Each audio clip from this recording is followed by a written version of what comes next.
Salam sejahtera bagi kita semua, sekaligus selamat tahun baru Bapak Ibu Saudara. Ya, semoga tahun ini ya kita bisa menggapai impian, harapan kita ya, dan Tuhan membuka jalan untuk kita bisa menikmati semuanya. Ya, tidak ada yang mustahil. Ya, jangan terus dihantui oleh hal-hal buruk di masa yang lalu. Mari kita lihat ke depan. Ya, Tuhan sudah siapkan sebuah tahun yang lebih baik bagi kita yang percaya. Ya, oke. Saudara, tema besar dari tahun ini, saudara akan banyak mendengar ya istilah new birth atau kelahiran baru ya. Ini sudah menjadi tema dari banyak gereja, bukan hanya GBI Gatot Subroto ya, the new birth. Karena memang penting untuk setiap kita menyadari bahwa kita sudah dilahirkan kembali. Ya, kalau kita nggak sadar bahwa kita orang-orang yang telah dilahirkan kembali, maka kita gampang takut, gampang khawatir ketika menghadapi kehidupan yang semakin sulit ini. Tapi sebaliknya kalau kita mengerti bahwa kita sudah dilahirkan kembali, berarti kita berasal dari Allah, kita adalah anak-anak Allah, kita mengerti siapa kita, lewat kelahiran baru itu, maka ini akan mengubah suasana hati kita.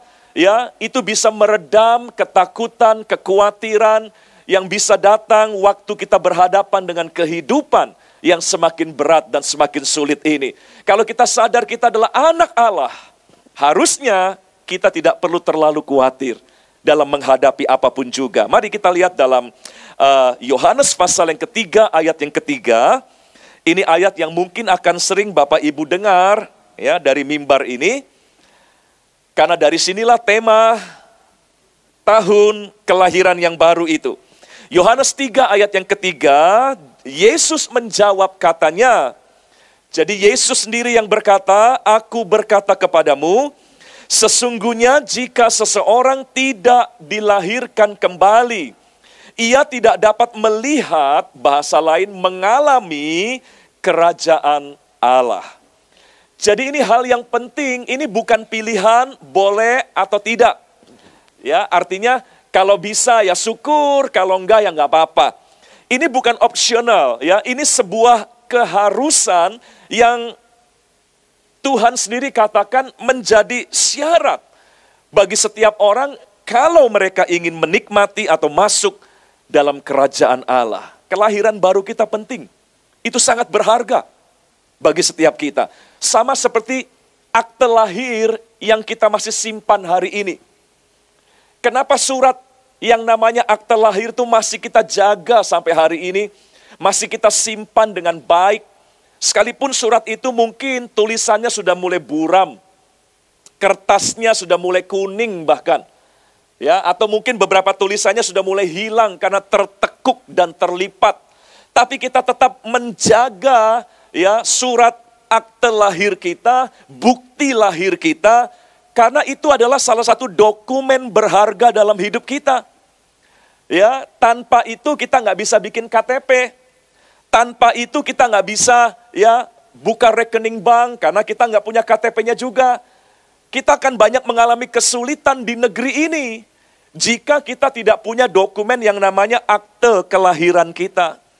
Nah, hal yang sama juga ya, kita nggak bisa menikmati kerajaan Allah kalau kita nggak punya dokumen penting dalam perjalanan kekristenan kita yang namanya kelahiran baru. Ya, itu dokumen penting kita. Itu dokumen berharga kita untuk menikmati kerajaan Allah. Ya, sebab kelahiran baru memberikan identitas yang baru bagi kita. Mari kita lihat Yohanes pasal yang pertama, ayat 12. Akibat dari kelahiran baru kita, maka kita punya ID yang baru. Ditulis dalam Yohanes pasal yang pertama, ayat yang ke-12. Ya, perhatikan baik-baik, tetapi semua orang yang menerimanya, ya, diberinya kuasa supaya menjadi anak-anak Allah, yaitu mereka yang percaya dalam namanya.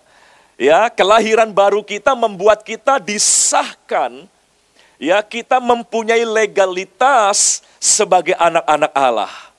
Nah, mari sejauh mana kita menyadari bahwa kita anak Allah.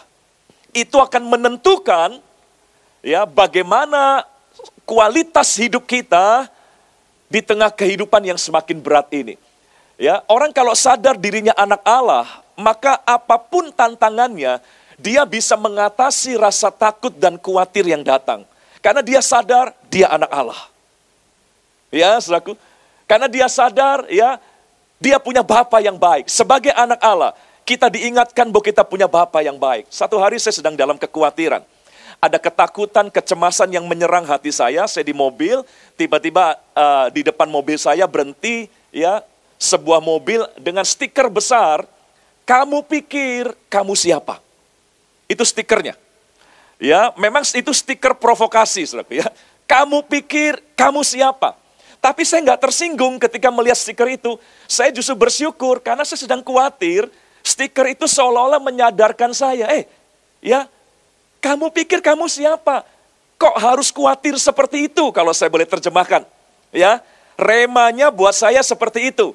Ya, mungkin stiker itu awalnya hanya untuk meledek orang lain. Ya, stiker itu dipasang untuk mungkin ya mocking orang lain gitu ya. Tapi buat saya stiker itu merupakan rema. Iya ya, kok saya khawatir?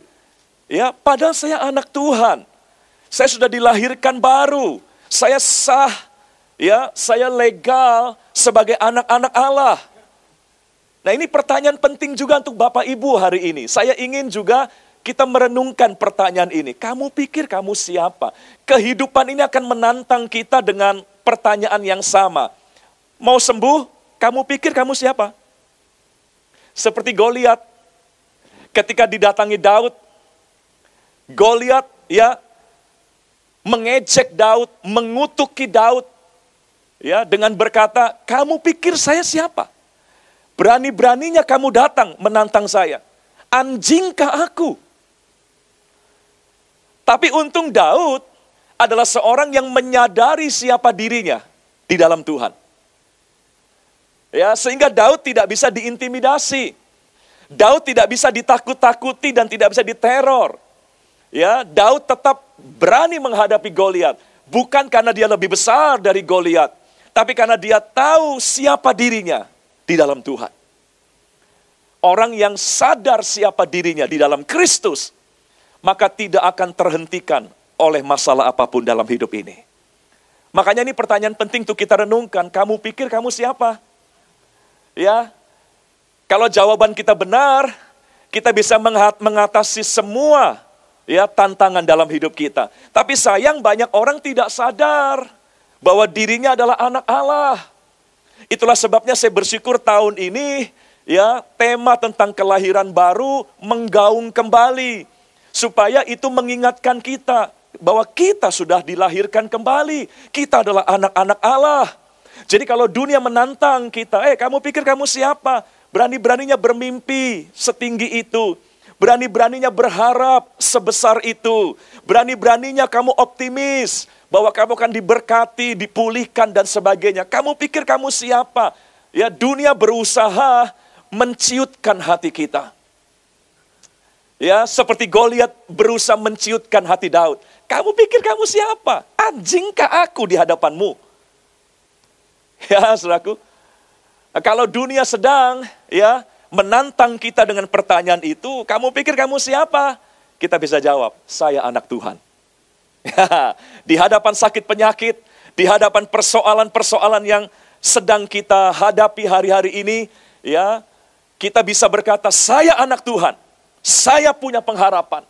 Ya, saya punya kesempatan ya untuk menikmati segala yang baik dari Tuhan karena saya adalah anak-anaknya. Bapak Ibu Saudara, penting sekali menyadari siapa diri kita yang sebenarnya. Saya menyukai salah satu film Hollywood. Ya. Kalau Bapak Ibu suka film action, ya pasti suka juga film ini, Bourne Identity. Ya, itu ada triloginya, ada 3 filmnya berseri itu ya, Bourne Identity, Bourne apalagi ya, Legacy kalau nggak salah, dan Bourne Supremacy. Itu dikisahkan seorang yang bernama Jason Bourne. Ya, Jason Bourne di awal dari filmnya itu, dia adalah seorang tentara Amerika yang dibuat lupa siapa dirinya. Dicuci otaknya. Ya, sehingga dia tidak tahu siapa dirinya, dia tidak tahu berasal dari negara bagian mana, dia tidak tahu keluarganya siapa dan sebagainya. Dibuat blank. Ya. Akibatnya apa? Dia menjadi orang yang bisa dimanfaatkan oleh pihak lain. Dalam film itu, ya, dia akhirnya mendapatkan tugas untuk membunuh orang, menghilangkan orang-orang tertentu yang dia sendiri nggak kenal. Dan dia nggak ada urusan sama orang-orang itu. Ya, tapi karena dia adalah orang yang tidak mengerti siapa dirinya, akhirnya mau aja disuruh melakukan hal-hal yang sebetulnya tidak perlu dia lakukan. Akibatnya ketika dia mulai sadar, dia mulai dihantui dengan perasaan bersalah yang luar biasa. Ya, dikisahkan dalam film itu dia sering jadi orang yang bingung sendiri, gelisah sendiri, frustrasi sendiri, karena dia nggak tahu siapa dirinya. Nah, dari film itu kita belajar sesuatu, saudara. Ya, kalau kita orang percaya tidak sadar siapa diri kita di dalam Kristus, maka ada pihak lain yang bisa memanfaatkan itu dan memaksa kita melakukan hal-hal yang sebetulnya nggak perlu kita lakukan. Dunia bisa memaksa kita khawatir, padahal kita nggak perlu khawatir harusnya. Dunia memaksa kita putus asa, padahal kita nggak perlu putus asa harusnya, kalau saja kita sadar siapa diri kita. Ya, akhirnya dunia bisa memaksa kita lakukan ini, lakukan itu, ya, supaya selamat dan sebagainya. Padahal Yesus sudah melakukannya untuk kita di kayu salib. Kita dipaksa membayar harga yang Yesus sudah lunasi di kayu salib. Tapi banyak orang Kristen masih mau ditakut-takuti seperti itu. Karena nggak ngerti siapa dirinya. Nggak ngerti bahwa dia adalah orang yang sudah diselamatkan, sudah dibenarkan, sudah dikasihi, sudah diperdamaikan dengan Allah. Dia nggak ngerti bahwa itulah dia. Akhirnya ya kita diperbudak oleh hal-hal yang tidak perlu sebetulnya untuk kita alami dalam hidup kita. Itulah sebabnya saya sangat bersyukur sekali kalau sepanjang tahun ini kita akan terus diingatkan bahwa kita adalah orang-orang yang sudah dilahirkan kembali. Ya, supaya kita ya bisa menikmati hidup kita karena kita sadar siapa diri kita yang sebenarnya. Mari kita lihat ayat yang lain. Di dalam 1 Petrus pasal yang pertama. 1 Petrus pasal yang pertama, dari ayat yang ketiga kita akan mulai. 1 Petrus pasal yang pertama ayat yang ketiga, nanti mungkin sampai ayat yang ke-6 saja ya. 1 Petrus 1 ayat 3 dikatakan demikian. Terpujilah Allah dan Bapa Tuhan kita Yesus Kristus, yang karena rahmat-Nya yang besar telah melahirkan kita kembali oleh kebangkitan Yesus Kristus dari antara orang mati kepada suatu hidup yang penuh pengharapan. Tuh. Jadi sebagai orang-orang yang telah dilahirkan kembali, hidup kita harusnya diwarnai dengan pengharapan. Bukan diwarnai dengan ketakutan, kekhawatiran, ya, kekecewaan. Tapi sebagai orang yang telah dilahirkan kembali, ya harusnya yang mewarnai hidup kita adalah pengharapan. Ingat, kita lahir baru karena rahmat Allah yang besar. Ya, kembali ke ayat yang ketiga tadi. Ke ayat yang ketiga, ya, terpujilah Allah dan Bapa Tuhan kita Yesus Kristus yang karena rahmat-Nya yang besar telah melahirkan kita kembali. Kita lahir baru bukan karena hebatnya kita, saudara. Kita lahir baru bukan karena teologi kita hebat. Ya, kita bisa mengenal Allah bukan karena kita punya intelektualitas yang luar biasa. Kelahiran baru kita murni kasih karunia, anugerah, dan rahmat Tuhan yang besar. Bayi yang lahir tidak bisa menyombongkan diri. Gua hebat, bisa lahir. Enggak, saudaraku. Ya, bayi yang lahir adalah makhluk yang lemah. Ya, kelahirannya adalah jasa dari orang tua dan dokternya, bukan jasa dari kehebatan si bayi itu sendiri. Ya, mari hiduplah dengan penuh pengharapan. Ya, karena inilah warna kehidupan dari orang-orang yang telah lahir kembali. Ayat yang keempat, terus dikatakan, untuk menerima suatu bagian yang tidak dapat binasa, yang tidak dapat cemar, dan yang tidak dapat layu, yang tersimpan di sorga bagi kamu. Ayat 5, yaitu kamu yang dipelihara dalam kekuatan Allah karena imanmu, sementara kamu menantikan keselamatan yang telah tersedia. Bahasa aslinya keselamatan yang telah lunas dibayar. Jadi saudara nggak perlu bayar lagi. Ya, Tuhan Yesus yang bayar untuk kita, saudaraku. Ya, menantikan keselamatan yang telah tersedia untuk dinyatakan pada zaman akhir. Ayat 6, bergembiralah akan hal itu. Nah, kenapa banyak orang Kristen masih sulit bergembira, sulit bersuka cita, ngeluh terus. Saudara, saya baru baca artikel bagus sekali. Mengeluh itu bahasa aslinya lun. Lun artinya one more night. Semalam lagi. Artinya, mengeluh itu memperpanjang masalah semalam lagi, saudaraku. Ngerti ya? One more night. Ya, jadi mengeluh tidak menyelesaikan masalah, tapi mengeluh justru memperpanjang kontrak dengan kesusahan yang ada. Ya, jadi harusnya kita bergembira. Ya, asal kita sadar ayat-ayat sebelumnya tadi, bahwa kita adalah orang-orang yang telah dilahirkan kembali karena rahmat Allah yang besar.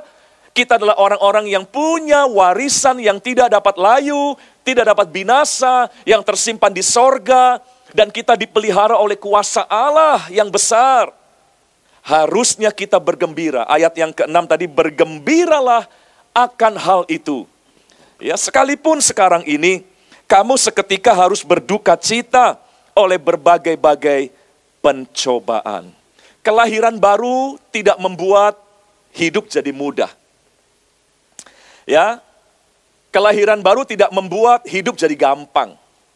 Tapi kelahiran baru membuat kita sadar akan penyertaan Tuhan dalam menghadapi hidup yang tidak mudah ini. Kelahiran baru membuat kita sadar bahwa kita punya Bapa yang baik. Kelahiran yang baru membuat kita sadar bahwa kita punya pemeliharaan dari Bapa di sorga. Dan itu yang membuat kita bisa bergembira di tengah ya pencobaan yang banyak membuat orang mengalami duka cita hari-hari ini.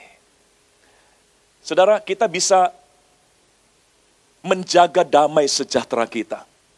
Kalau kita mengerti, kalau kita sadar siapa diri kita yang sesungguhnya. Saudara, saya mau cerita, saya punya frequent flyer ya, Garuda, GFF. Nah, satu hari karena saya banyak pergi, mileage saya nambahnya banyak sekali. Akhirnya ditawarkan di-upgrade, kelasnya di-upgrade begitu ya. Lalu saya tanya keuntungannya apa? Oh, nanti Bapak punya loket, punya counter sendiri, ya, khusus. Jadi mengurangi resiko antri dan sebagainya. Lalu bagasi juga, wah bla bla bla bla dan sebagainya. Banyak keistimewaannya. Karena baru di-upgrade, satu hari saya lupa.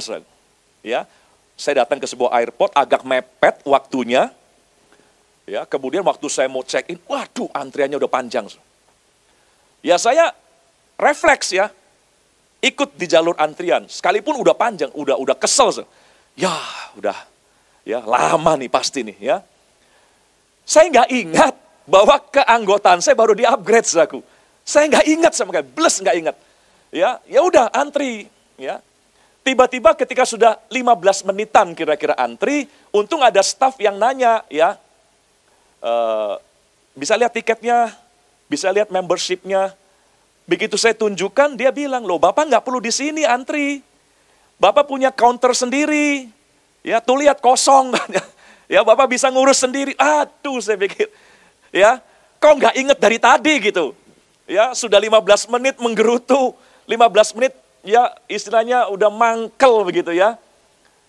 Kalau tahu dari tadi kan udah masuk lounge, sudah enak, sudah bisa ngopi, ya itulah ya resikonya ya kalau kita nggak sadar siapa diri kita yang sebenarnya.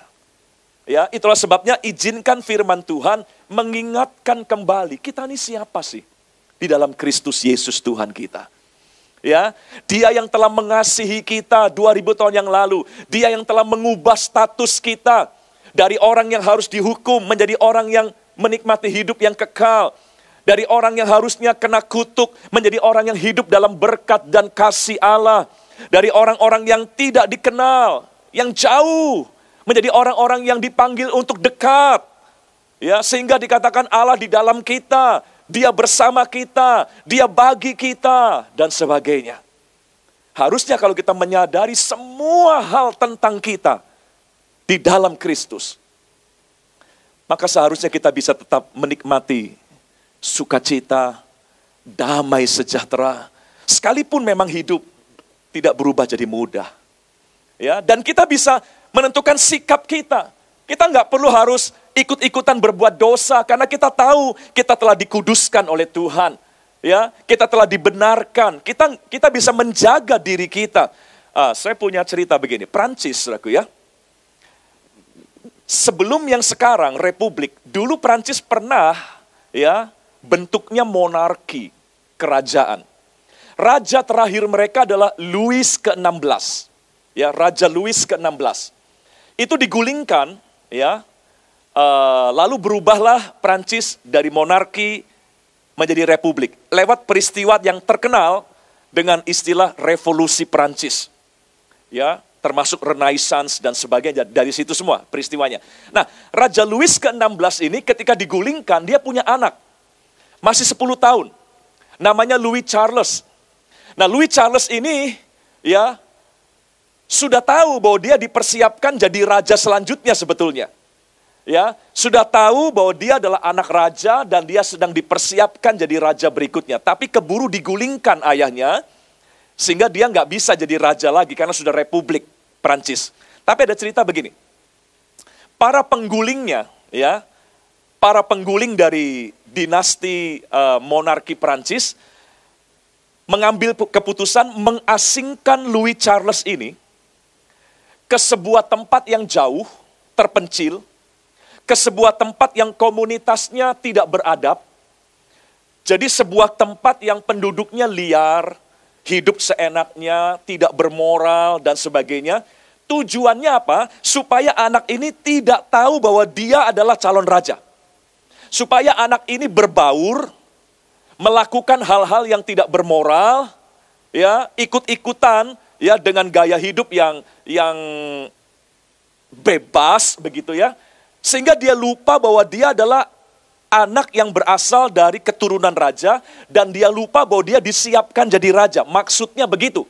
Supaya kalau toh nanti dia mau jadi raja lagi, sudah banyak kasus, sudah banyak aib yang dia buat sehingga dia bisa digulingkan. Ya, tujuannya begitu. Nah, si anak yang berumur 10 tahun ini ditaruh di tempat pembuangan itu selama 10 bulan. Tapi singkat cerita, anak ini tidak ikut-ikutan. Ya, anak ini ya tidak berbaur dengan kebiasaan lingkungan di situ. Lalu pemimpin dari penggulingan itu ya tanya, "Kamu kok nggak ikut-ikutan?" Ya, lakukan aja, kamu masih muda. Ya, ini kesempatan kamu untuk menikmati semuanya itu. Ya, didorong, dipancing, intinya begitu, nggak mau. Dia punya keteguhan hati untuk tidak ikut-ikutan. Ditanya kenapa? Jawabannya begini. Saya bukan berasal dari komunitas ini. Ini bukan ya komunitas tempat saya berasal. Saya berasal dari keluarga kerajaan yang penuh tata krama, norma, dan sopan santun. Ya, dan saya tahu destiny saya, dia bilang. Saya disiapkan menjadi raja.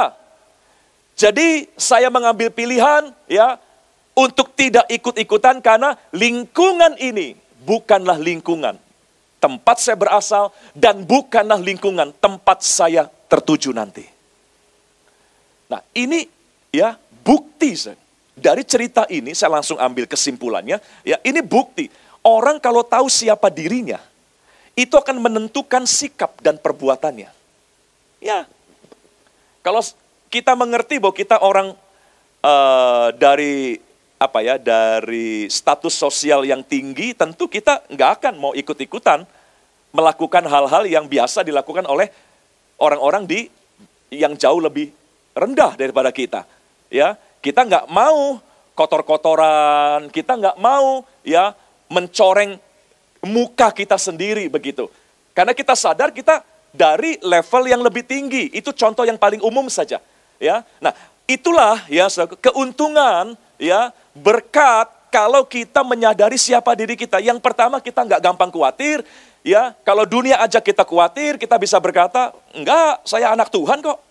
Kalau dunia ajak kita putus asa, kita bisa tolak. Ya, sama seperti Louis Charles tadi, diajak untuk melakukan, menikmati hal-hal yang ada di lingkungan itu, dia bisa tolak. Karena dia tahu siapa dirinya. Kita juga bisa melakukan itu kalau kita mengerti siapa kita. Ya, kalau dunia ajak, udah bikin dosa aja. Kalau enggak selamat loh bisnismu. Ya, kompromi aja. Kalau enggak selamat loh karirmu. Kita bisa berkata tidak, ya. Karena saya punya Tuhan, saya dilahirkan kembali. Saya anak Tuhan. Ya, Tuhan yang akan bela saya. Bukan cara saya sendiri. Nah, Bapak Ibu Saudara, ya, jadi saya berharap benar tahun ini ya sungguh-sungguh ya kita menyadari siapa diri kita. Ya, sehingga dunia tidak bisa lagi mendrive kita. Dunia tidak bisa lagi menjerumuskan kita untuk mengalami hal-hal yang tidak perlu kita alami, melakukan hal-hal yang tidak perlu kita lakukan. Karena kita tahu siapa diri kita. Ya, itulah sebabnya hari ini saya mau bagikan ayat-ayat untuk menyadarkan ya siapa kita di dalam Dia, Kristus yang sangat mengasihi kita. Kolose pasal yang ketiga. Kolose pasal yang ketiga. Oh ya, saya teruskan dulu. Raja Louis ini, ya supaya seorang nggak penasaran. Louis Charles ini memang tidak pernah jadi raja berikutnya, karena sudah jadi republik. Tapi, ya sikapnya, konsistennya itu membuat Prancis tetap menganugerahi dia dengan gelar Louis ke-17. Tapi tanpa tahta. Tanpa tahta, hanya sebagai simbol, hanya sebagai budaya kerajaan saja. Ya, karena anak ini memang konsekuen. Ya, dia mempertahankan status ningratnya, ya, sehingga dia memutuskan untuk tidak terlibat dengan semua kejahatan yang ada. Nah, Kolose pasal yang ketiga. Kolose 3 lihat ayat 12. Kolose 3 ayat 12, ya, karena itu sebagai orang-orang pilihan Allah. Jadi Paulus berusaha menjelaskan identitas jemaat di Kolose, ya, karena mungkin jemaat di Kolose juga seperti kita, seringkali lupa siapa dirinya. Ya, makanya Paulus berkata, karena itu sebagai orang-orang pilihan Allah, kita bukan orang buangan. Petrus berkata, kamulah bangsa yang terpilih. Ya, bahasa Inggrisnya, you are qualified people. Mari ingat, ya kita adalah orang yang terpilih, kita qualified. Kita qualified untuk diselamatkan, diberkati, dikasihi, hidup kekal. Kita qualified, bukan karena kita baik, tapi karena Yesus baik untuk kita. Bukan karena perbuatan kita, tapi karena perbuatan Yesus yang sempurna di kayu salib untuk kita semua. Kita qualified untuk semua yang baik. Sadari, kita adalah orang yang qualified. Makanya kalau dunia tanya, kamu pikir kamu siapa? Kita jawab, saya bangsa yang terpilih. Imamat yang rajane. Bla bla bla bla dan seterusnya ya. Oke, karena itu sebagai orang-orang pilihan Allah yang dikuduskan dan dikasihinya. Ayo sadari, kita adalah orang-orang yang telah dikuduskan. Jadi jangan berbuat cemar lagi. Jangan hidup dalam kekotoran lagi. Ya, kita tidak melakukan yang cemar bukan untuk kudus. Kita tidak melakukan yang cemar karena Tuhan sudah menguduskan kita. Beda, saudara. Ya, kita hidup kudus bukan untuk jadi orang kudus. Kita hidup kudus karena kita sudah dikuduskan oleh darah Yesus. Ya, saya ulangi ya, sebagai orang-orang pilihan Allah yang dikuduskan dan dikasihinya, kenakanlah belas kasihan, kemurahan, kerendahan hati, kelemah lembutan, dan kesabaran. 13, lanjut satu lagi ya. Sabarlah kamu, ya. Terus ayat 13 mana? Sabarlah kamu seorang terhadap yang lain.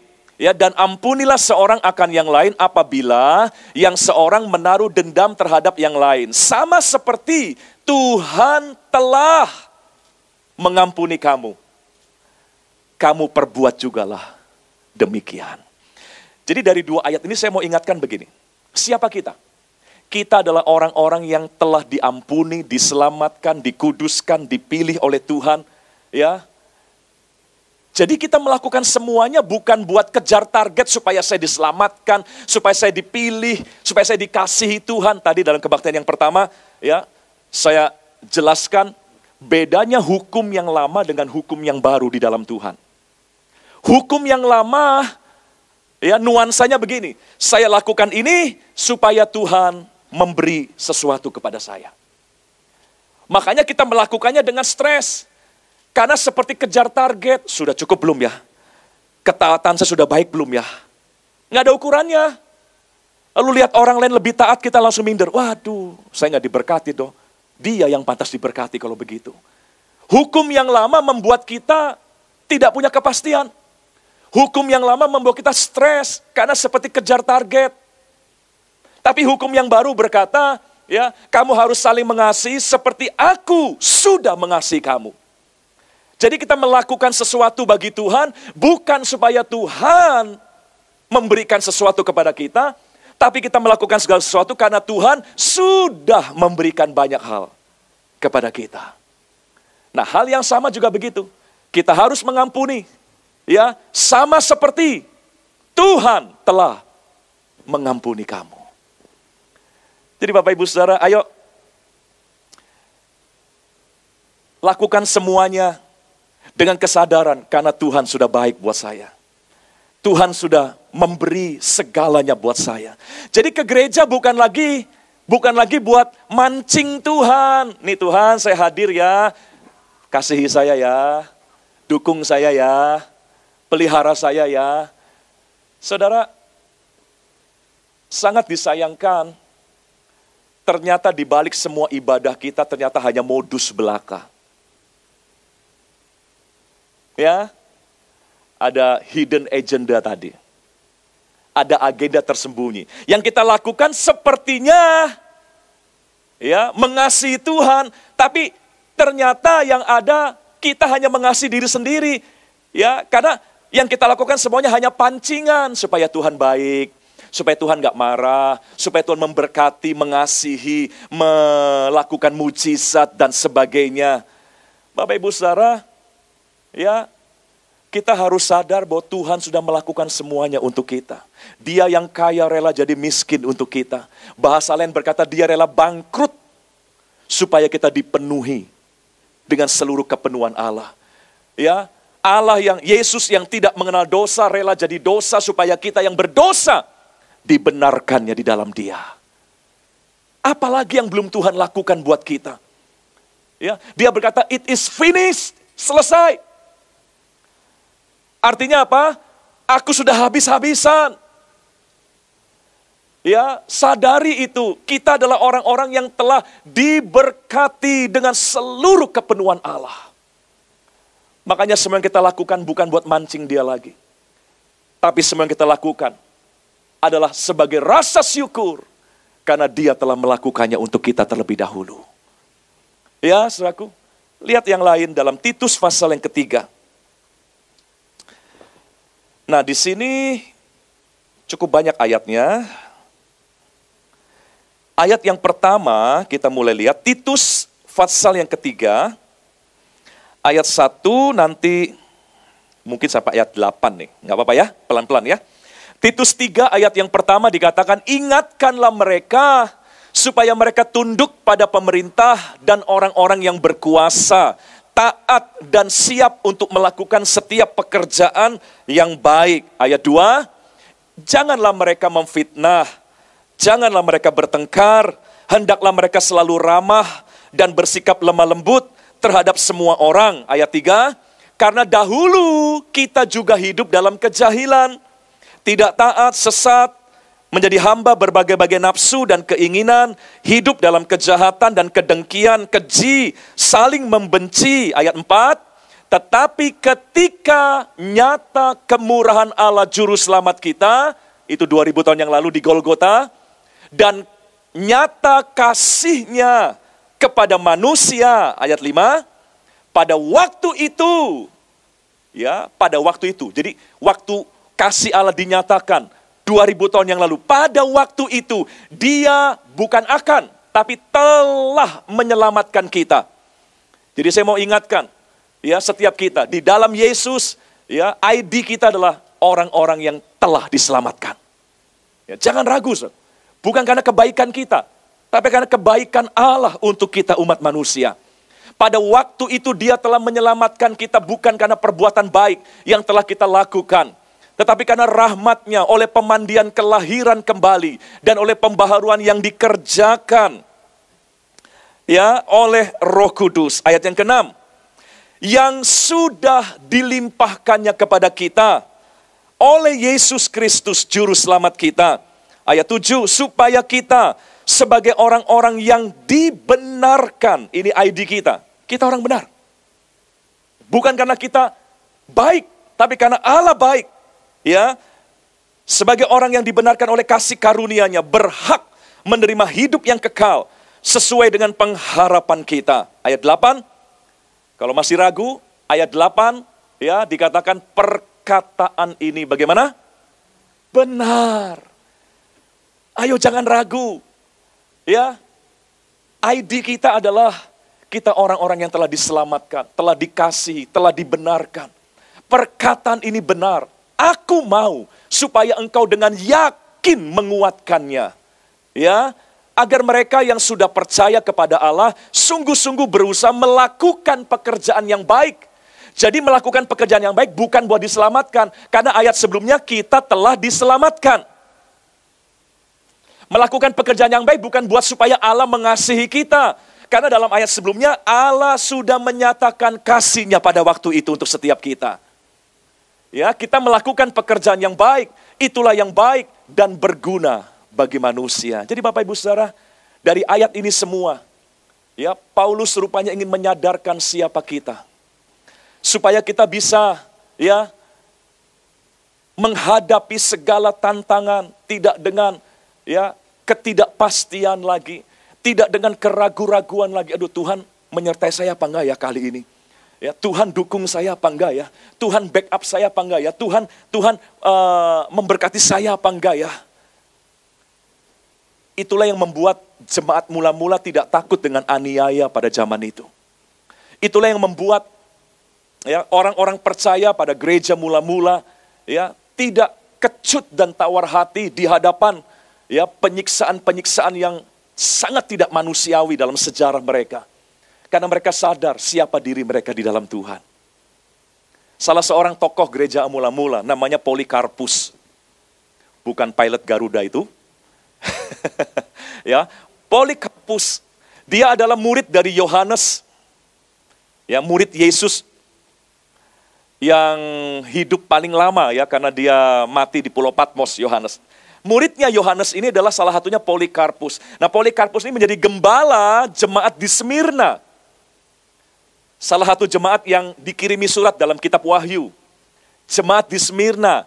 Bapak Ibu kalau ke Turki, kota Smyrna sekarang menjadi namanya Izmir. Sudah dirubah, ya, oleh pemerintah Turki. Nah, itu reruntuhannya masih ada, bekas bangunan, ya, jemaat di Smyrna pada waktu itu. Nah, Polikarpus ketika umur 80 tahun lebih, dia ditangkap oleh Kaisar Nero, lalu diberi pilihan. Yang pertama, kalau mau hidup, sangkali Tuhan Yesus. Bukan cuma diberi hidup, ya, tapi akan diberi kekayaan dan sebagainya. Itu kalau menyangkal. Tapi pilihan kedua, kalau nggak mau menyangkal, dia akan dibakar hidup-hidup. Lalu Polikarpus bilang begini, bagaimana mungkin saya menyakiti pribadi yang telah memberikan segalanya kepada saya? Bagaimana mungkin di usia yang sudah tua ini? Dia juga sadar, mau berharap apa lagi, udah umur 80 tahun. Sekalipun dijanjikan kekayaan dan sebagainya. Ya, bagaimana mungkin di usia yang sudah renta ini? Saya harus mengecewakan pribadi yang mau mati untuk saya dan yang telah menyelamatkan saya. Lalu Nero berkata, oh jadi kamu yakin sudah selamat? Polikarpus bilang begini, firman Tuhan mengatakannya begitu. Sampai akhirnya nggak mau lama-lama berdebat, Polikarpus bilang begini, cepat tuanku, nyalakan apinya sekarang. Saya sudah sangat rindu bertemu dengan juru selamat saya. Tidak ada ketakutan sedikit pun. Tidak ada kekecewaan, keraguan. Karena dia tahu siapa dirinya di dalam Yesus. Ya, saudaraku. Jadi itu akibat kalau seseorang mengerti siapa dirinya. Makanya ya berita tentang kelahiran baru ini harus terus diingatkan supaya kita sadar. Ya, kita bukan lagi orang-orang yang ditentukan untuk binasa. Tapi kita adalah orang-orang yang ditentukan untuk hidup yang kekal.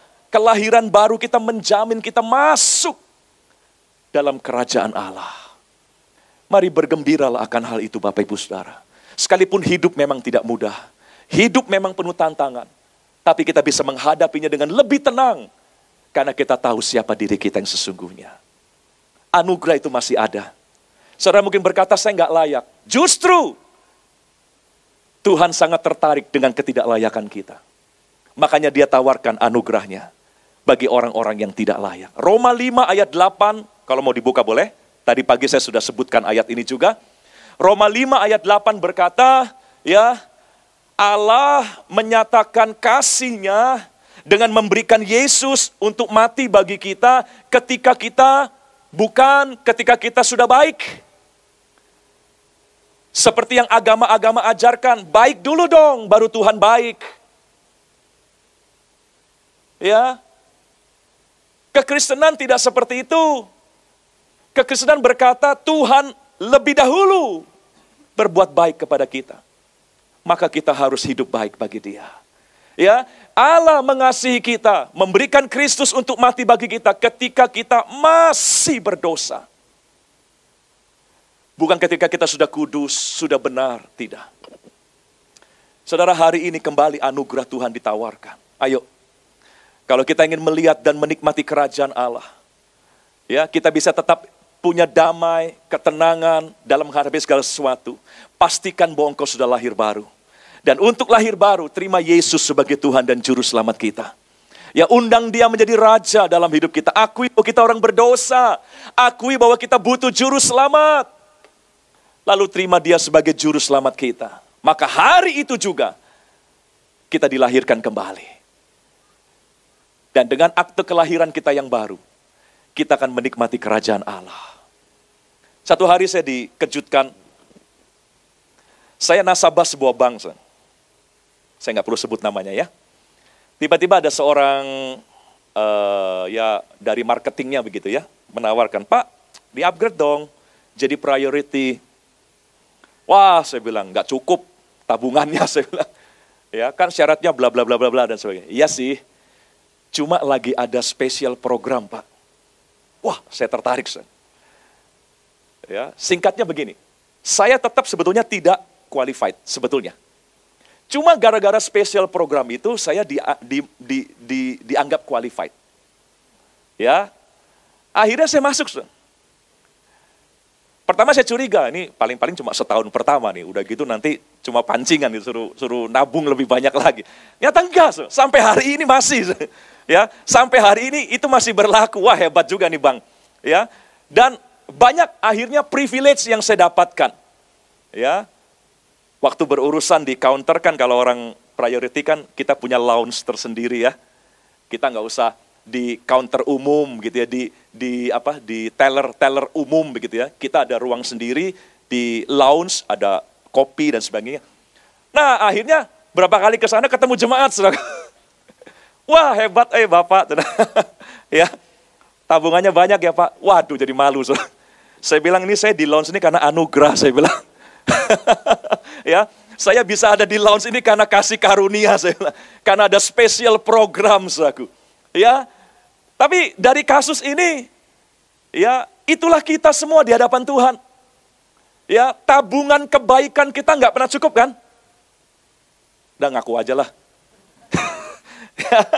Tabungan Ibadah kita nggak mungkin cukup kan?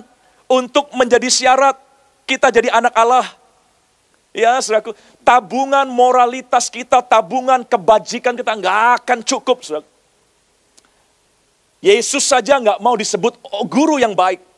Waktu Nikodemus datang, ya, untuk ngobrolkan, Nikodemus memberi salam, guru yang baik. Langsung Yesus berkata, tidak ada yang baik di bumi ini selain Bapa di sorga. Tuh, Yesus saja nggak mau dan nggak layak disebut guru yang baik. Berarti artinya tidak ada orang yang tabungannya cukup untuk menjadi anggota prioritinya kerajaan sorga. Itulah nasib kita sebetulnya. Kalau bank itu aja punya anugerah, kerajaan sorga juga punya anugerah. Bedanya apa? Kalau bank itu anugerahnya cuma sekali. Udah lewat ya udah, nggak ada program lagi. Tapi kerajaan sorga menawarkan anugerah setiap hari untuk kita. Mari manfaatkan dengan sebaik mungkin.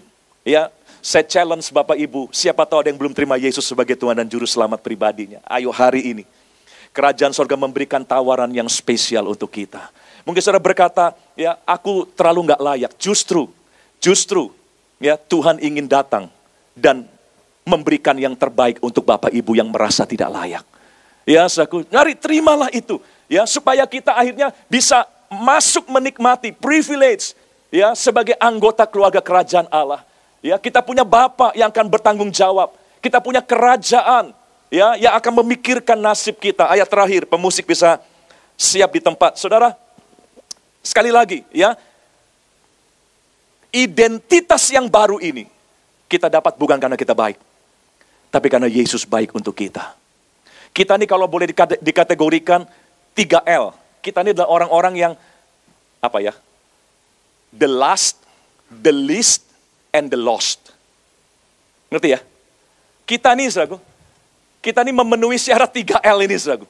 Kita ini the last, kalau di ranking kita paling akhir kali, paling buncit, saudaraku.